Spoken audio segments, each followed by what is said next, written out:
Hiya friends, Prepared Suburbanite back at you.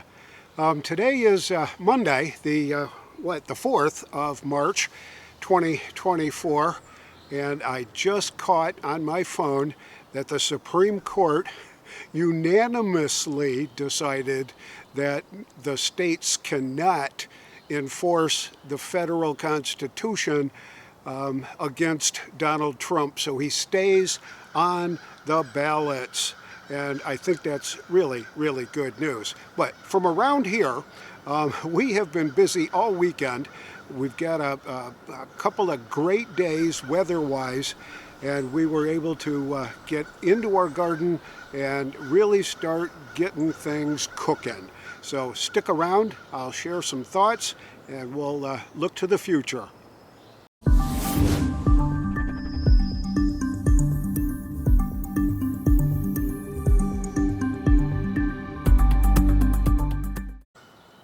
So the 9-0 unanimous Supreme Court ballot disqualification dispute is now settled. And I'm really not surprised that it was a 9-0 kind of a thing.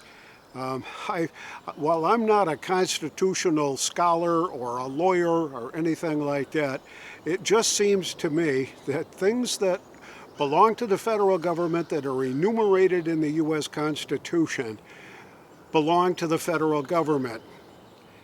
Anything else belongs to the states. Well, this is one of those things, and I am very, very pleased that this went to 9-0, because it really diffuses any of the arguments that the insurrection happened and that the states have rights to protect their citizens from the evil Donald Trump and all that. Well, I think this really settles it for quite a while. The next case that comes up, who knows what's going to happen and whichever court it's going to be. Whether it's the immunity thing or whether it's the hush money thing or the ballot stuff or the voting thing or whatever the hell they're doing in Georgia, even if it goes that far. But Trump's had a pretty good weekend, and I'll give him credit for that. And just to give Nikki Haley a tip of the hat, she is now truly the queen of the swamp, because she won the District of Columbia primary over the weekend, and gee, she beat Donald Trump in Washington, D.C. Wow. Such a biased little town. Just nothing surprises me coming out of D.C., and I've got some experience working there, and it's truly a mess. But anyway, let's get into some fun stuff now. The weather has been absolutely terrific. So we started on the 29th, and we got our seed starters and seeds all sorted out and got them started on the 29th. And we've got, little pots and stuff like that sitting in a fairly warm place, catching a little bit of sunshine. And it's going to take a week or so before we see anything kind of popping up. But that be that as it may, we've got our tomatoes started. There's probably, God knows how many we've got going in those little starter pods, and got that done.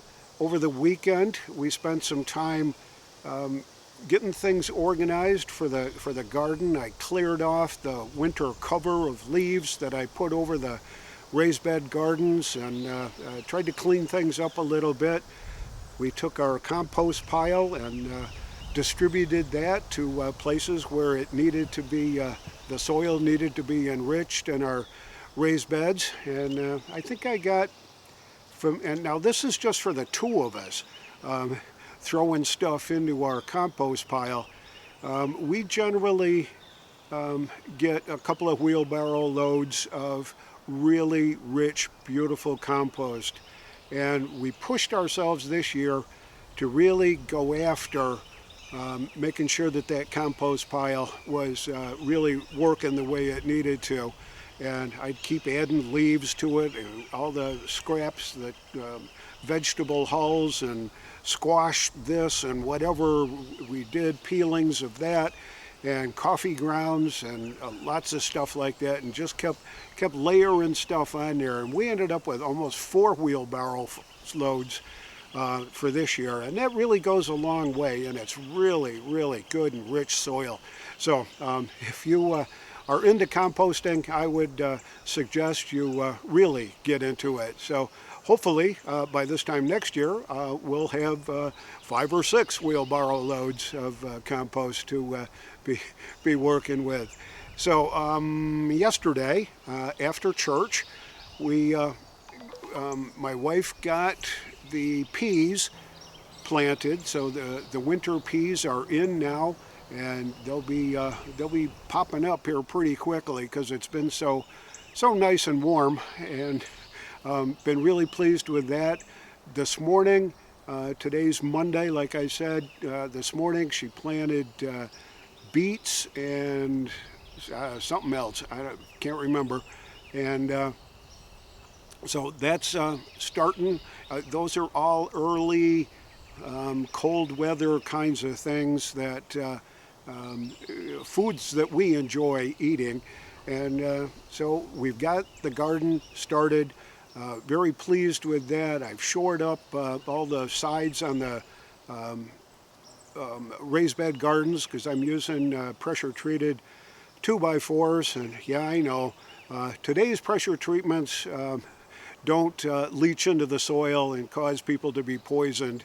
This is a very old myth that goes back dozens of years to the early days of pressure treatment on lumber, and it's just kind of the way it is. But I don't feel any remorse at all using pressure treated lumber. I throw on a coat of preservative stain on it that is non-toxic, and that seems to work pretty well now. But because they're touching the ground, the wooden boards, they do rot out after a while, and you got to replace them, and I spent some time doing that over the last few days. So gardening has a wonderful pastime when you're my age.